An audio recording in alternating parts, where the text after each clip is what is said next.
This gentleman caught no fewer than 3 touchdown passes in the first half for the 3-0 Seattle Seahawks, and he is the third player to be awarded the Snickers Hungriest Player of the Week chain.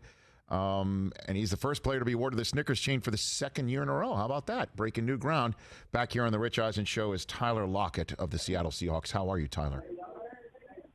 Doing pretty good. How's everybody doing today? We are doing better for talking to you. You are a dynamite football player that seems to be improving with each passing game, just like your quarterback and team. But before I get to all of that, I do want to put right in front of you your thoughts upon hearing your colleagues in Tennessee, 3 of them on the football field, 5 of them in the personnel department that tested positive for coronavirus. What goes through your head when you do that, when you hear that, Tyler? It's very unfortunate. We've been in a time that nobody really thought would ever happen. It's been a pandemic that slowed a lot of things down, and this was just the concern that a lot of people had when they were trying to figure out whether they wanted to play or not. But we trust that the NFL and NFLPA did exactly what needed to be done within the protocols that allowed us to come up here, that allowed us to feel safer, to be able to come out here and play and to play exactly what we're doing this for. So we trust that the protocol is going to be able to help out, but we also just going to keep in prayers everybody that ended up testing positive and just praying that no harm is going to be done, but that everybody will just continually be safe. Well, and again, we just never know how you can contract this virus. I mean, we can guess, and obviously, with families and that everyone is going home to, you never know. But that said, what is the conversation that you've had? And we know there was an incident in the preseason where a teammate of yours got cut for seemingly playing a little bit fast and loose with everything. What's the conversation you've had internally there about staying safe and going home and staying home and being vigilant about it, Tyler? Well, that was like a false positive and for us, but I think the biggest thing is just we all have to do our part in order to be able to stay safe. So if we do have family come out here, if we do have friends come out here, we have it set up to where we could try to get our families tested and stuff like that, to be able to make sure that we're keeping everybody safe. I think that's the biggest thing that you could do. Everybody just has to be able to do their part. That still doesn't mean that you can't contract the virus, but it just puts us at a better situation to not be able to get it. And so I think, like you said, you can think about how do you contract it, how can you not, all those different types of things, but I think it just creates so much anxiety. It's almost you just got to be able to just figure out what happens if you end up getting it. But you can't live in fear your whole life, but you got to do what you can to protect yourself at the same time. Tyler Lockett here on the Rich Eisen Show. And before we do get to the football, I do want to stay on the life issues with you because you've got a lot more on the figurative ball than just football. Last time you came on, I think you came on to talk about some of your poetry, and you've written some poems. I know that in the NFL Network, we aired a piece of your poem being read by many of your colleagues across the NFL on the issues of social justice. And I'd love to give you the floor on that, Tyler, and how everything is going about you getting your message and the conversation out and the conversation continuing. Well, I'm thankful that the NFL gave me an opportunity. They came to me with an amazing idea and asked if I'd be willing to write a piece, and, I took the opportunity. Thought it was a really great piece. I got a lot of great feedback from a lot of people, especially from back home, or people I talked to my family about it, and just thankful that a lot of people in the league came across to want to be a part of the video, and just the way that it was displayed, the way that it went, I thought it was really amazing. I thought that it got our point across of everything that it was during that video that we wanted to present to each and every person. Just with everything that's going on, I think we all just have to figure out our role, what it is that we feel our part is in this, to be able to make a difference, because not everybody's going to have the same part. We all play different parts in the body, and every part is going to be significant to being able to bring and promote change. And so I think that for me, I'm trying to find my part, and I'm continuing to find a way to be able to present the message that I want to be able to display. and to be able to not only bridge the gap, but to eliminate that gap to where we can all be seen as one.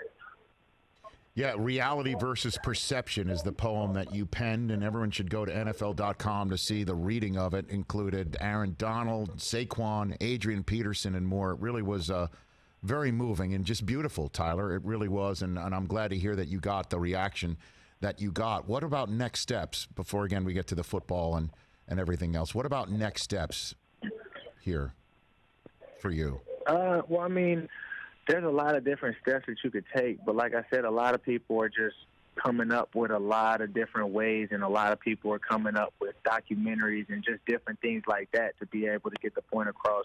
I think for me, it's being able to use, my performance in arts to be able to get it across in different ways, whether it's poetry, whether it's me standing up, being able to speak, whether it's being able to, like I said, bridge the gap.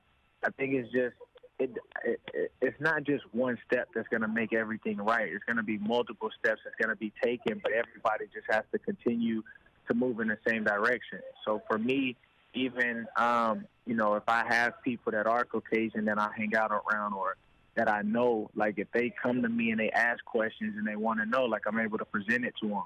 But I try to talk to people who want to learn, who want to know more, who want to understand, rather than people who just don't want to talk about it at all or who's just blind to the fact of what's actually going on. So I try to do the best that I can to talk to people and to give them information and knowledge, to tell them to watch certain TV shows or certain movies, such as like Detroit or even Just Mercy or the 13th documentary on Netflix. Like, try to just get them to see a lot of the stuff so they can understand what it's like that we go through if they've never even tried to pay attention to it.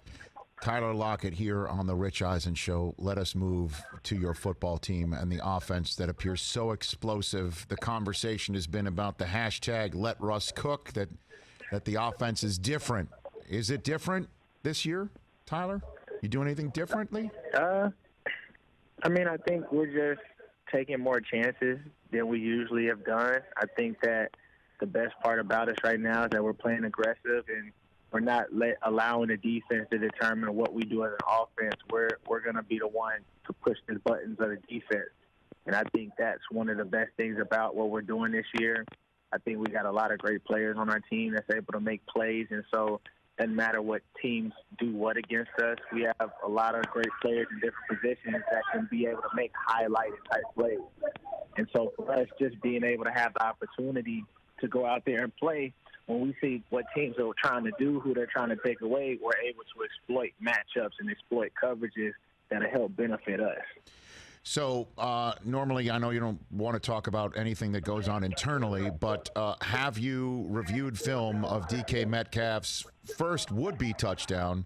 And if so, how much crap has he received, or how much do you think he will receive if you have yet to go over that film session? Tyler Lockett. No, we already went over the film session and stuff, but it was just, a casual conversation to just, make sure you just play all the way through, wait until the whistle is blown or wait until, you're in the end zone.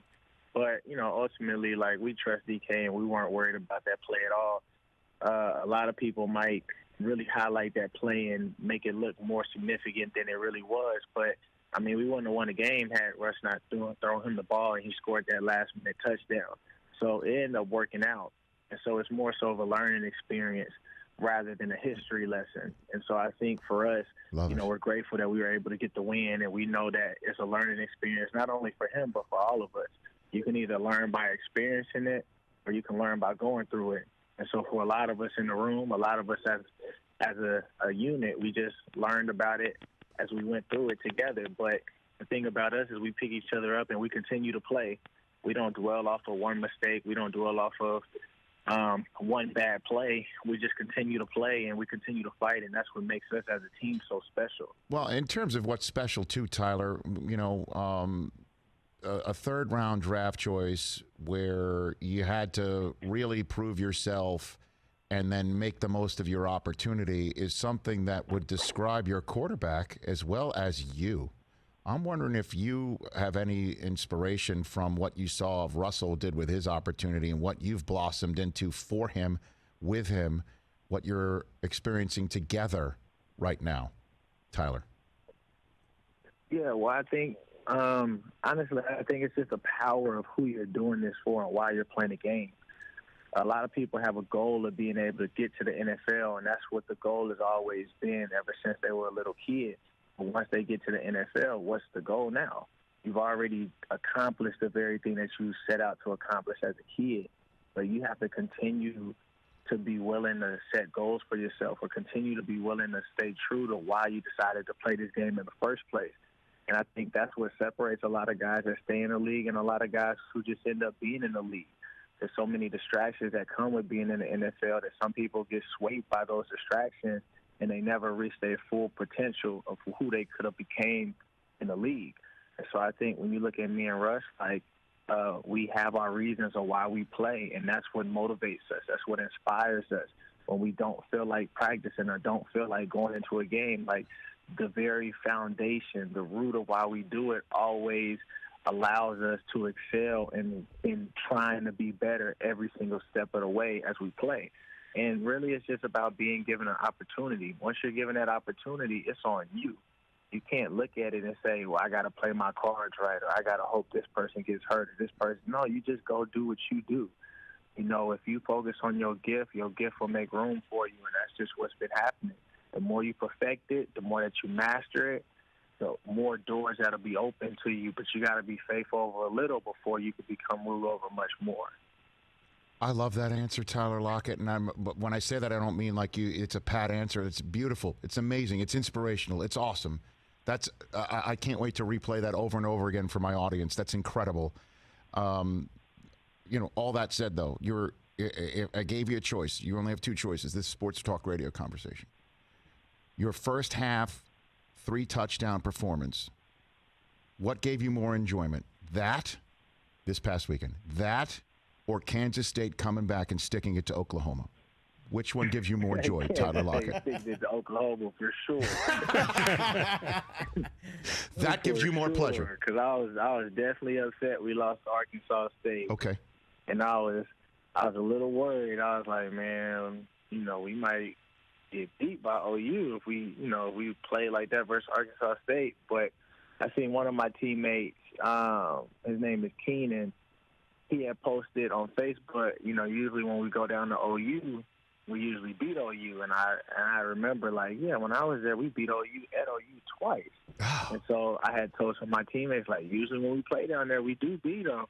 And then they came all the way back and won. So I was definitely excited to see them being able to have that victory, especially with all the times and stuff that's going on. But that was a big confidence boost just because of what happened that week when we lost to Arkansas State.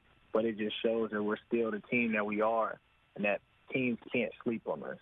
I guess not. No doubt. That was a hell of a win. That said, your performance did get you the Snickers chain that's awarded to the player who's shown the most hunger for their big plays and moments on the field. And on your Twitter handle and on your social media handles, what does the chain look like for those who might not see it, Tyler? Man, I tell you what, the chain is definitely amazing. Being able to just wear it, and even when you wear it, it'll say hungry at the bottom. And the best part about it though is Ben Baller made the chain, and he's a big time Seahawks fan, if a lot of people don't know. Mm-hmm. And so just being able for him to award it to a Seahawks player, that's big time. And honestly, to have the opportunity to be able to win it twice, to win it last year and to be able to win it this year, and to know that I'm the first person that did that, that's a blessing. That's truly a blessing for me. I give God all the glory with that. And I'm just excited to be able to have the chain, to wear the chain. I think Snickers is doing an amazing job with this whole concept of what it means to be hungry. And even when you get it, that doesn't mean that you're done and that you're satisfied. It just means that the hunger has to continue to build. It has to continue to grow. It has to continue to push you. And so for me, I'm just hungry, and honestly, I want more. This makes you want to be able to do more and be more. And it's not only for my own success, but it's also to be able to be hungry to serve others, because that's when you become more successful. Tyler Lockett at TD Lockett 12. Everyone should check that out on Twitter and Instagram. Comeback win for your alma mater, 3 touchdowns in the first half, 3-0 team, the chain. It's all good in your world, and we appreciate just being rent payers for this conversation. Thank you. Yeah, thank you so much. Appreciate that. Let's chat soon. That's Tyler Lockett.